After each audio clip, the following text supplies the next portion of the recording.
So ఈరోజు square roots and cube roots అనే topic తీసుకొని దీంట్లో క్వశ్చన్ పేపర్ ఎక్స్ప్లెయిన్ చేద్దాం. దీంట్లో ఉండే 50 బిట్స్ ఫస్ట్ క్వశ్చన్ ఎట్లా ఉంది ఒకసారి చెక్ చేద్దాం. చూడండి, first question square root of 53,824. So 53,824కి స్క్వేర్ రూట్ అడుగుతున్నాడు. సో మరి దీనికి స్క్వేర్ రూట్ కనుక్కోవడానికి మనం 53,824కి స్క్వేర్ రూట్ కనుక్కోవాలంటే ఫస్ట్ 2 డిజిట్స్ కట్ చేయండి. బ్యాలెన్స్ ఎంత ఉందంటే 538. So 538 before square number 529. 529 23 square. So 529 దేనికి స్క్వేర్? 23 స్క్వేర్. యూనిట్ డిజిట్ 4 ఉంది. 4 ఉంటే 2 స్క్వేర్ 4 అవుతుంది. అగైన్ 8 స్క్వేర్ 64లో కూడా 4 వస్తుంది. కాబట్టి ఇక్కడ మనకేం రావచ్చు? 4. సో 4 అన్నప్పుడు యూనిట్ డిజిట్ 2 కానీ 8 కానీ రావడానికి ఛాన్స్ ఉందని అనుకుంటున్నాం. ఇప్పుడు 23 స్క్వేర్ 529, 23 పక్కన 2 పెట్టండి, 232 answer. 232 answer. So next question, second one, the square root of 1 2 3 4 5 4 3 2 1 is okay. So దీనికి స్క్వేర్ రూట్ ఫైండ్ చేయాలి. స్క్వేర్ రూట్ ఫైండ్ చేయాలంటే మనకు 1 ఉంటే స్క్వేర్ ఏమవుతుందంటే 121. ఇన్ కేస్ 1 ఉంటే స్క్వేర్ ఏమవుతుంది? 1 2 3 2 1. 4 1s ఉంటే న్యాచురల్ నంబర్స్ 1 2 3 4 అండ్ 3 2 1 వస్తుంది. Okay. So in case 5 1s ఉంటే స్క్వేర్ ఏమవుతుందంటే న్యాచురల్ నంబర్స్ 1 2 3 4 5 4 3 2 1 4 3 2 1. సో ఇక్కడ న్యాచురల్ నంబర్స్ ఎక్కడి వరకు ఉన్నాయో గమనించండి. 5 వరకు ఉన్నాయి. 5 వరకు ఉన్నాయంటే 1s 5 ఉంటాయి అని మీనింగ్. కాబట్టి ఇక్కడ 5 1s ఉంటే అదే ఆన్సర్ అవుతుంది. Okay right. Next question, the number of digits in the square root of 625685746009. So దీంట్లో టోటల్ డిజిట్స్ ఎన్ని ఉన్నాయో కౌంట్ చేసుకుందాం. 1 2 3 4 5 6 7 8 9 10 11 12. So n is equal to 12.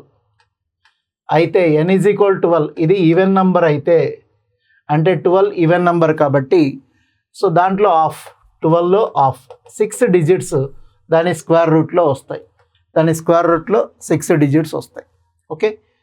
Square root of under square 44944 plus 52,541. Okay. So first ఈ నెంబర్కి square root కనుక్కుందాం. 44944. So దీనికి square root కనుక్కోవాలంటే ఇక్కడ 21 square. So 22 square 484 పెద్దది అవుతుంది. కాబట్టి ఇక్కడ 21 స్క్వేర్ తీసుకుంటున్నాం. 21 స్క్వేర్ 441. సో ఇక్కడ యూనిట్ డిజిట్ 4 ఉంది. 4 ఉంటే మనకు యూనిట్ డిజిట్ 4 ఉంటే 2 కానీ లేదా మనకు 8 కానీ రావడానికి ఛాన్స్ ఉంది.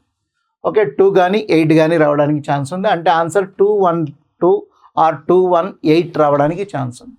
ఓకే, 212 అనుకుంటే నెక్స్ట్ స్క్వేర్ రూట్ ఆఫ్ 52,441. దీంట్లో యూనిట్ డిజిట్ 2 డిజిట్స్ కట్ చేయండి. బ్యాలెన్స్ 524. సో దానికి నియరెస్ట్ స్క్వేర్ నెంబర్ అంటే దాని before square number 22 square 484. Again unit digit 1 ఉంది. 1 ఉంటే 1 కానీ 9 కానీ వస్తుంది. 9 స్క్వేర్ 81లో 1 ఉంటుంది. 1 స్క్వేర్ 1లో ఉంటుంది. కాబట్టి ఆన్సర్ 229. సో 2 యాడ్ చేస్తే మనకు వచ్చేది ఎంత? 441. ఓకే, 441 వస్తుంది. అది అండర్ రూట్ వస్తుంది.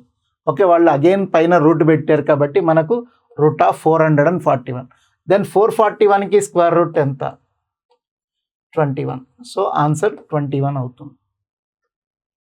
ఓకే, 2 యాడ్ చేస్తే 441 వస్తుంది. అగైన్ రూట్ ఉంది కదా, 441కి స్క్వేర్ రూట్ కనుక్కోవాలి. పైన రూట్ ఉంది కాబట్టి 441 అంటే 21 square. So answer 21. None of this. So next క్వశ్చన్లో గమనిస్తే the value of under root of 10 plus root 25 plus root 108 plus root 154 plus root 225. So ఇట్లాంటి క్వశ్చన్స్ వచ్చినప్పుడు పెన్ను పేపర్ లేకుండా జస్ట్ క్యాలిక్యులేషన్ ఏంటంటే మనం కంటితో చూసి ఆన్సర్ చేయొచ్చు. అది రైట్ హ్యాండ్ సైడ్ నుంచి చేయాలి. లెఫ్ట్ నుంచి చేస్తారు చాలామంది, కానీ లెఫ్ట్ నుంచి చేసినప్పుడు కొన్ని సందర్భాల్లో ఫెయిల్ అవుతాయి. అందుకని రైట్ నుంచి చేయడానికి ట్రై చేయండి. రైట్ నుంచి ఫస్ట్ రూట్లో గమనించండి. 225కి స్క్వేర్ రూట్ 15. 15 తీసుకొచ్చి ఇక్కడ యాడ్ చేస్తే 169 అవుతుంది. 169కి స్క్వేర్ రూట్ 13. 13 తీసుకొచ్చి ఇక్కడ యాడ్ చేస్తే 121 అవుతుంది. 121కి స్క్వేర్ రూట్ 11. 11 తీసుకొచ్చి యాడ్ చేస్తే 36 అవుతుంది. 36కి స్క్వేర్ రూట్ 6. అగైన్ 6 తీసుకొచ్చి ఇక్కడ యాడ్ చేస్తే 16 అవుతుంది. 16కి స్క్వేర్ రూట్ 4 అవుతుంది. సో ఫైనల్ ఆన్సర్ ఏంటి అంటే 4. Okay, answer 4.